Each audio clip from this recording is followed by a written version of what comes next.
Has anyone else ever had a moment where a complete stranger just saved you? Like, not physically, but in a way that still makes your chest tight when you think about it years later. Have one. It was 2019 mid-December. I was 22, fresh out of a breakup that had peeled back every layer of who I thought I was.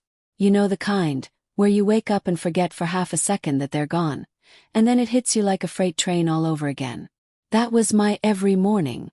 I'd taken a Greyhound bus from Chicago to nowhere in particular. Moving.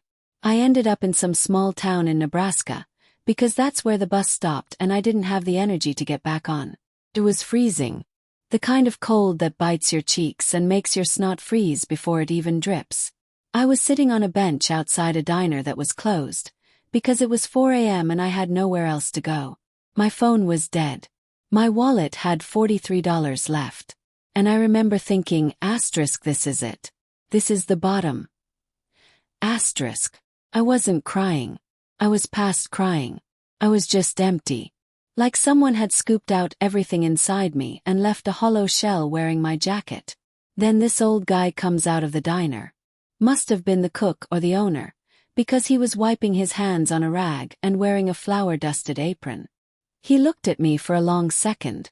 Didn't say anything at first. Just stared like he was reading a headline he didn't like. Then he walked over and sat down next to me on the bench. No coat. Just that apron. He was probably in his 60s, with these thick glasses and a nose that looked like it had been broken a few times. He said, "You're not from here." I almost laughed. No kidding.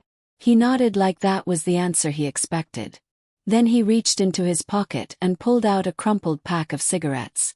Offered me one.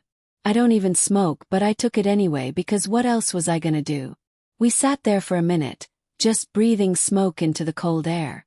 Then he said something I've never forgotten.